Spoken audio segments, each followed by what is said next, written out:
Good morning, everyone. It's good to see you on this few days just before Christmas here on Tuesday morning, nice and early.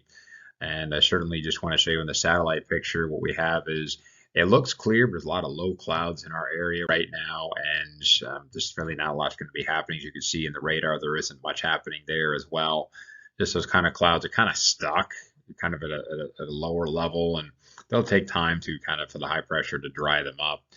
Tomorrow should be a really nice day on Wednesday, but today gradually increasing sunshine. Again, there's quite a bit of moisture to our south, but that's most of that will be heading out to sea, heading it this way, but part of it will eventually get turned up and we will get some moisture on Thursday. All right, here we go. There's that system across the south, as you can see down in here. And then we have, this was to be a potential reinforcing shot of cold air, but it's not going to make it into our area. And this back here is the very beginnings of the big storm, which will cause blizzard conditions in the Midwest and bring us a variety of weather. We can see today's high is basically into the middle 30s with the very cold air well to our west. But tomorrow morning, you can see this is Wednesday morning, high pressure dominating our weather. Everything else is just progressing. And really for us, it's a nice sunny day.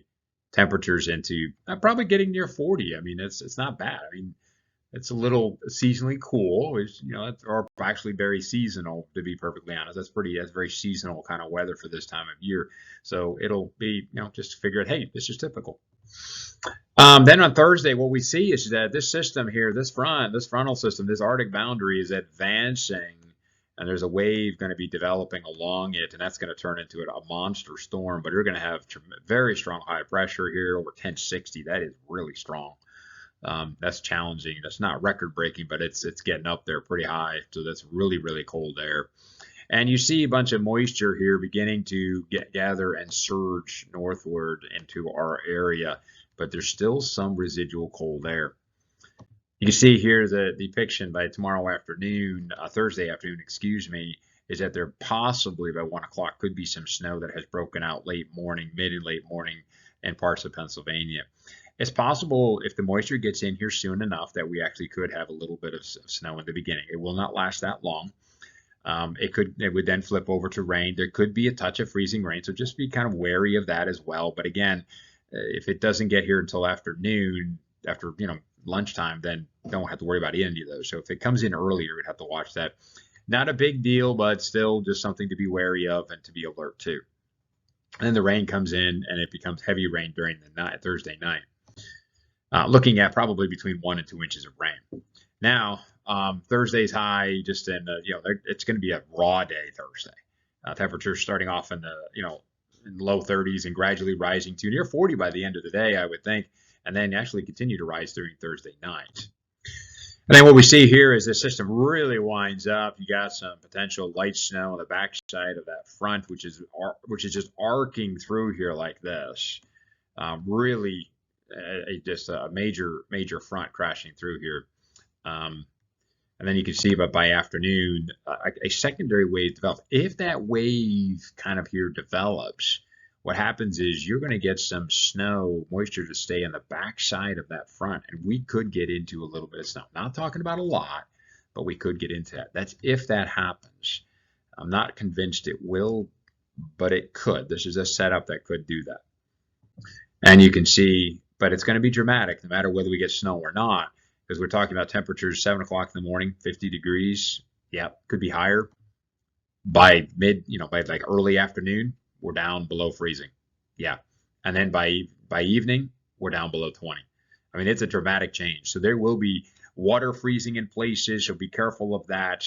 Flash freeze type of thing could happen if we get the snow. Without the snow, it'll probably just be windy, and what it'll do is it'll dry up some of that. Be a little bit better that way, but regardless, just keep an eye on that, because that could be kind of a pretty dramatic day on Friday with the temperatures, and the winds will really increase once that cold front goes through. They'll become very gusty and very windy, so just want to keep an eye on that as well, because they're potentially it could be power outages here and there, whatnot, depending, because they're going to be pretty strong wind. By Saturday, windy all day Saturday, which is Christmas Eve day. Maybe a flurry or two, but really it's going to be partly sunny, cold. Highs in the teens. Yeah. Talk about a change. And then Christmas Day itself, still be breezy to begin with the day, but the breeze should begin to die down later in the day. Not as windy as Saturday, and temperatures still remaining very cold, temperatures in the teens. Now on Monday, the high pressure basically takes over, and it's really nice for us. Now, what do we have here is this system. Watch this system because it's dropping south. Can it turn the corner and try to come up the coast in some fashion? I think actually it probably will. Question is when. Now this model, the GFS, actually has it, you'll see in just a moment, it has it one scenario where it goes later in the week next week. Canadian has a scenario where it comes earlier in the week, so we'll have to see. But regardless, Monday highs and getting into the 20s. So it'll feel warm, particularly if there won't be any wind, but it'll still be cold. On Tuesday, you can see the GFS drops this system down here into the Gulf of Mexico. But this, I think, is an error right up in here. I think this is just completely, no, that's not happening. It's too fast, I think, and it's racing this system in here, which makes this gets cut off, and we just warm up.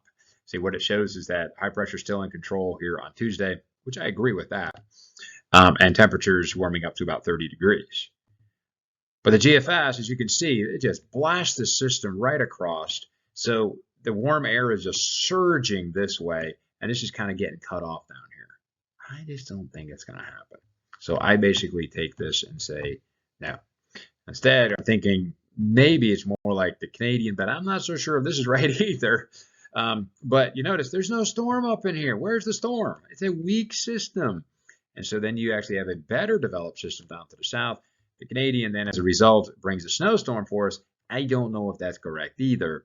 Okay, but I that's why I want to keep an eye on that. I just kind of curious because you can see there's a weak system cutting through here, but not a big, we're not seeing this big blast of warm air until this passes. So we'll have to see. That does make a difference in the temperatures because here on the GFS it says temperatures, on Wednesday we're in the mid 30s. Obviously mid to upper 30s with sunshine. The Canadian would say, no, it's about 28 degrees and snow. So, we'll have to see what happens there. But then by the time we get to Thursday, there's big differences. I think Thursday is not going to be in the 40s. The GFS has us in the mid to upper 40s. I think it'll be more like the mid 30s. So again, we'll have to see. But for this week, what we need to do, the big points are, without speculating the further down the road. This Thursday, what we need to do is recognize that we have a chance of brief snow and mix to start as that moisture comes in. But then it'll turn to rain. Okay, that chance of that brief snow and mix is really not going to amount to a whole lot. A little bit of ice is a problem. I get that. So be careful just in case it does happen. But otherwise, it's going to turn to rain fairly quickly. It'll be heavy at times late and during the overnight. The temperatures are going to rise slowly all day and during the night. So when you go to bed at night, it might be like near 40 degrees. And then by the time you wake up, it's probably going to be about 50 or higher Friday morning. It's like, whoa, what happened during the night? But rain redevelops as a front comes through and the temperatures crash to below 20. Again, the rain could be heavy. The temperatures crash to below 20 by evening. So you're going to have some freezing of ponding of waters and so forth. So just be careful. And that there is a chance that rain ends as snow if that wave develops. And if it does, we could get a coating to 2 inches if that wave develops and it snows. I'm not convinced that it will. But just so you know, it could happen. And we're probably not going to know that until Friday itself, because it's just going to be difficult to see whether or not it develops and how the precipitation behaves. Christmas Eve day, windy, cold, some flurries, partly sunny, 15 degrees. On Christmas Day, it'll be a little less windy, still breezy. It'll be cold, temperatures again in the teens, but a little bit better with a little bit more sunshine. So really, it'll feel like winter. And if you had a little bit of snow, there'll be a little snow on the ground. If not, that's okay, because Christmas isn't about the weather. It's not about snow. Christmas is about the birth of Jesus Christ. So, hey, that fact that he came to earth for us to save us from our sin, to give his life as a ransom, which he did, and he is, of course, sitting at the Father's right hand, and he'll come back and return once again. So, hey, I certainly hope that you have a great Christmas, and I will wish you a Merry Christmas at this point. I don't envision an update unless something changes, but I do believe everything will be, everything looks pretty good right now, and if there is a need for a change, an update, I will do that. But until then, like I said, have a Merry Christmas.